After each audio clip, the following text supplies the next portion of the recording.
This is not that. This is going to cause a lot of problems from a purchasing power point of view. I think the risk of recession has gone up dramatically as purchasing power is dropping dramatically. In the U.S., the consumer saving rate already is down to levels we have not seen since 2013. The founder and CEO of ARK Invest, Cathie Wood, said on Monday that the risk of recession has gone up dramatically in an interview with CNBC International TV. ARK Invest has been the talk of Wall Street over the past couple of years, outperforming the market and solidifying its place among the big players in the investments world. Wood is the founder and head of this investment house, and many have compared her rising star to the likes of Warren Buffett. Europe's economy is likely already in a recession as a result of the Russian invasion of Ukraine, and the U.S. economy may not be far behind, which will likely prompt companies and consumers to look toward technology to lower costs. Cathie Wood, whose ARK Innovation Fund outperformed all other U.S. equity funds following the coronavirus lockdowns in 2020 before stalling in February 2021, said that soaring oil prices should accelerate the transition to electric vehicles, while genomics companies should benefit as a form of cost-saving compared to existing forms of treatment. The good news is that innovation solves problems, Cathie Wood said. Cathie Wood's optimism comes as her flagship ARK Innovation Fund is down 38.6% for the year. To date, this high inflation saps investor appetite for the high-growth and low-revenue companies that are mainstays of her portfolio. Her largest position, Tesla, is down 32% for the year to date, while streaming company Roku, another top holding, is down nearly 52% over the same time. In this interview, Cathie Wood shares her fears of a possible coming recession and how she is coping with the huge drop in her portfolio. Before we listen to Cathie Wood, please take the time to smash the like button. Thanks for all your support. I wanted to ask you about some of the other markers in the market right now, particularly as it relates to the war in Ukraine. Have we seen peak market impact yet, and what should investors be focusing on here? It's very hard to say if we've seen peak market impact. I know the markets are getting hit today. Typically, the way we see the peak is through the VIX, the volatility index. And it has moved up. It's in the mid-30s. I'm not sure what this morning is. And the shock in 2018 and the one before that got us into the low 40s. Of course, the coronavirus got us to 80. But we're getting close to those cathartic moments in the past.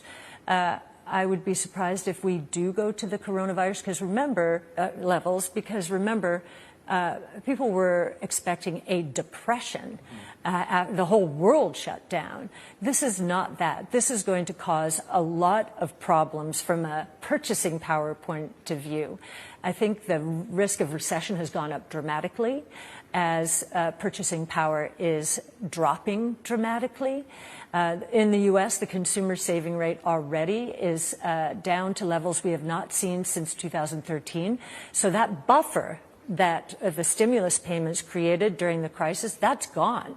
And so consumers are probably going to pull back. Sentiment suggests they will. And in some ways they already have. If you average over the last 3 months, this is U.S., consumption in real terms has been pretty flat. Let's talk about what's happening in the markets right now and what's happening in the fund, because, Cathie, it's been said that you are in the toughest battle of your career right now. Not only are you fighting against the market momentum, you're also trying to halt huge losses and outflows. So I want you to address this for us. What is the message to investors here? Do you think that the street is just getting you wrong, or is it time to concede that mistakes have been made?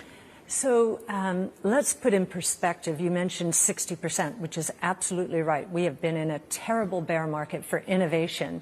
Hard to understand, but terrible bear market for innovation. However, if you look from the bottom of the coronavirus to that peak in February of 21, we were up 358%. Why? Because innovation solves problems, right? Now we're down 60%.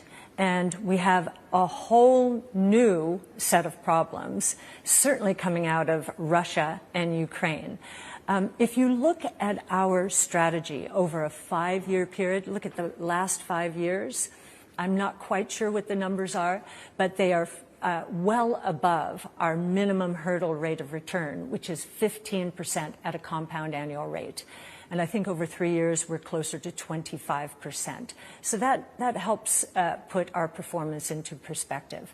You know, this is a period, if you believe in innovation, and that innovation does solve problems. We had a preview of that after the COVID crisis, when our strategies in the span of a month, many of the stocks were taken down 75% because either they were burning cash or they had low cash cushions. But guess what? Those were the genomics companies that were going to get us out of the coronavirus. And today, what do we have? We have all kinds of problems, the latest of which is Russia, Ukraine, and all of the commodities coming out of that area, especially hitting Europe. I think we're going to be looking at a lot of demand destruction and substitution into innovation. Electric vehicles, as opposed to gas-powered vehicles, would be the biggest one. We also have labor shortages all over the place. Again, automation. This is innovation at its best, and it's being turbocharged by this environment as the market is really hitting our stocks. So I think if you were to look at the next 5 years, and if you were to give us that 5-year investment time horizon, we are the closest you'll find to a venture capital fund in the public equity markets.